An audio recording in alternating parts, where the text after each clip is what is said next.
और अभी जिस तरीके से नेतन्याहू ने नरेंद्र मोदी को एक ट्वीट किया, नरेंद्र मोदी ने ट्वीट किया जी कि मुझे नेतन्याहू ने बता दिया था कि we are going to do this.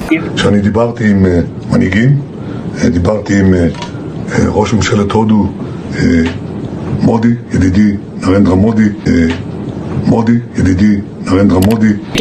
क्या देखें, इसमें कोई शक नहीं कि जो इजराइल का जो मुल्क है, नेतन्याहू से किसी ने पूछा था कि आपके कौन है दुश्मन, तो उसने कहा था ईरान और पाकिस्तान। नरेंद्र मोदी ने ट्वीट किया जी कि मुझे नेतन्याहू ने बता दिया था कि we are going to do this. India खुल के इजराइल के साथ What's stopping them to come after any other Islamic country? You're absolutely right. General कल को ये पाकिस्तान के पे आएंगे। खतरा है। भारत के सोशल मीडिया में, भारत की तमाम पॉलिसी मेकर्स में ये डिस्कशन बहुत एग्रेसिवली हो रही है कि जिस तरीके से इसराइल ने हमला करके तमाम ईरानी क़यादत को कत्ल कर दिया था, बिल्कुल इसी तरह अब भारत को अपने ऑपरेशन सिंदूर के दूसरे राउंड में पाकिस्तान के खिलाफ हमला करना चाहिए। खड़ा हुआ था। तो अब सवाल ये है कि उम्मत मुस्लिमा कहाँ है? इसका जवाब ये है कि सोई हुई है या कॉम्प्लिसेंट है, क्योंकि इजरायली वजीर आजम ने हमले के बाद कहा है कि ईरान अरब दोस्तों के लिए अब भारत को अपने ऑपरेशन सिंदूर के दूसरे राउंड में पाकिस्तान के खिलाफ हमला करना चाहिए। ये हर तो हमारे खिलाफ तो खतरा जब हमारी को कन्फ्रंटेशन कश्मीर पे होती है इंडिया के साथ, इजराइल के सिग्नेचर्स इंडिया के अंदर मिलते हैं। अभी तो फिजिकली उनके ड्रोन्स भी आए और हमारे पास। उनका प्रॉब्लम ये है कि किसी मुस्लिम ममालिक के वो हमारा पानी भी बंद करेंगे। इवेंचुअली मैं ये समझता हूँ कि हम वही करेंगे जो सऊदी अरेबिया, यूएई और ओआईसी सारे मुल्क मिलकर ही कोई ना कुछ होगा, जो भी होगा, and we will follow that. हम अलहदा नहीं खड़े हो सकते। लेकिन ये बहुत वाज़ेह है, अब भारत की जानिब से अगला ऑपरेशन, अगला राउंड शुरू होने वाला है। वो तो खुद कह चुके हैं। वो हेलो दोस्तों, जय हिंद। इस वक्त इजराइल और ईरान के बीच युद्ध जैसा माहौल खड़ा हो गया है। कल देर रात ईरान की ओर से दागी गई कुछ मिसाइलों को इजरायली आयरन डोम डिटेक्ट नहीं कर पाया, जिससे तेल अवीव के कुछ इलाकों में धमाके हुए। इस गंभीर स्थिति के बीच इजराइल के प्रधानमंत्री बेंजामिन नेतन्याहू ने प्रेस कॉन्फ्रेंस कर भारत और प्रधानमंत्री मोदी जी का खास तौर पर जिक्र किया। इजराइल ने भारत को ऑपरेशन सिंदूर के वक्त खुलकर समर्थन किया था, वैसे ही अब हमें भी इजराइल को नैतिक समर्थन देना चाहिए। अब भारत को भी अपना रुख साफ करना होगा। आपका इस पर क्या ख्याल है, जरूर बताइएगा। अब भारत की जानिब से अगला ऑपरेशन, अगला राउंड शुरू होने वाला है। वो तो खुद कह चुके हैं। वो हमारा पानी भी बंद करेंगे। वो बड़े बड़े प्रोजेक्ट शुरू कर रहे हैं। हमारे हत्ता के दरियाए सिंध तक का पानी वो अब चोरी करना चाहते हैं। तो ये बात बिल्कुल वाज़ेह है कि जो तसादुम हमारा भारत के साथ शुरू हुआ है, अब ये दिल्ली की फतह तक ही जाएगा। बीच में राउंड्स हो सकते हैं, एक जंग हो पे रुके, फिर जंग हो पे रुके, लेकिन दुश्मन बाज आने वाला नहीं है। वो हमारा पानी बंद करता रहेगा। पानी हमारी रेड लाइन है। ये बात तो पूरी हुकूमत, रियासत एक पॉलिसी के तौर पर कह चुकी है कि पानी बंद करने का मतलब जंग है।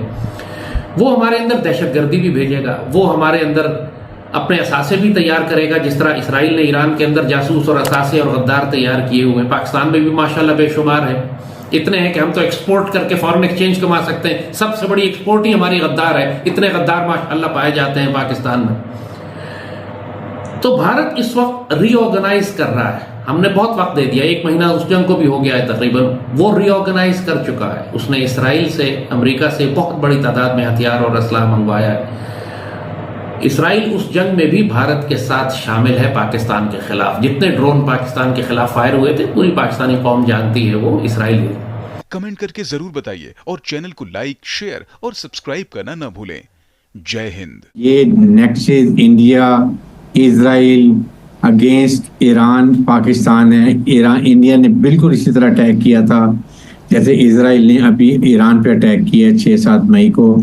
लेकिन क्योंकि पाकिस्तान की मिलिट्री लीडरशिप बहुत ही प्रोफेशनल है, उन इंस्पायरिंग लीडरशिप है, मिलिट्री तैयारी की हुई थी, होमवर्क किया हुआ था, पूरी कौम साथ खड़ी हो गई थी। और फिर एक इंडियन अनट्रेन्ड अनप्रोफेशनल फौज जो इसको अपने तरीके से प्लान नहीं कर सकी, क्योंकि इजराइल के इवन लोग वहां पर जम्मू कश्मीर में आए हुए थे इनको सपोर्ट करने के लिए, और वो मेरे ख्याल में ड्रोन के साथ भी इनको सपोर्ट कर रहे थे। और अभी जिस तरीके से नेतन्याहू ने नरेंद्र मोदी को एक ट्वीट किया, नरेंद्र मोदी ने ट्वीट किया जी कि मुझे नेतन्याहू ने बता दिया था कि we are going to do this. That mean कि ईरान को समझ आ जानी चाहिए कि उसके पीछे कमर में किसने छुरा घोंपा है। जो भारत में रॉक लोगों को बिठाया हुआ था ईरान में, भी सपोर्ट कर रहे थे, जो कुछ हो रहा था वहां इंफॉर्मेशन शेयरिंग कर। और इसराइल पाकिस्तान को ईरान से ज्यादा बड़ा खतरा तस्वर करता है। ईरान तो एटमी ताकत नहीं था, बनना चाहता था। पाकिस्तान तो एटमी ताकत है। पाकिस्तान के पास तो ऐसे मिसाइल भी मौजूद है, इंटरकॉन्टिनेंटल बैलिस्टिक्स के, जो इसराइल को बराह रास्त एटमी मिसाइल्स के साथ हिट कर सकते हैं।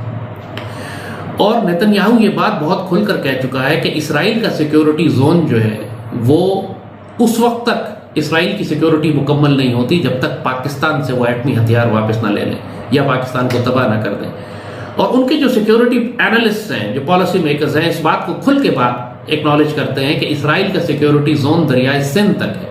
यानी जब तक दरियाए सिंध तक उनकी सरहदें या उनके हलीफ हुक्मरान नहीं होंगे, उस वक्त तक इसराइल अपने आप को कभी महफूज नहीं समझेगा। यानी दूसरी जानिब वो ये चाहते हैं कि भारत जो है वो दरियाए सिंध तक आ जाए और दरियाए सिंध से आगे का जो इलाका है, ईरान पर भी इसराइल नवाज हुकूमत हो, तो ये सारा इलाका जो है भारत से लेकर इसराइल तक किसी मुसलमान ताकत के कब्जे में ना हो। अब जाहिर है ये जंग जो उन्होंने इसराइल से शुरू की थी, पहले गजा के मुजाहिदीन के खिलाफ की, इन्होंने गजा को खंडर बना दिया, पूरी मुसलमान दुनिया तमाशा देखती रही।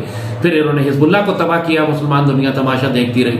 फिर इन्होंने शाम को तबाह किया तो पूरी मुसलमान दुनिया तमाशा देखती रही। उससे पहले ये इराक को तबाह कर चुके थे, मुसलमान दुनिया तमाशा देखती रही। उससे पहले इन्होंने लीबिया को तबाह किया, मुसलमान दुनिया तमाशा देखती रही। अब ये ईरान पर हमलावर हुए हैं, मुसलमान दुनिया तमाशा देख रही है और बड़े बड़े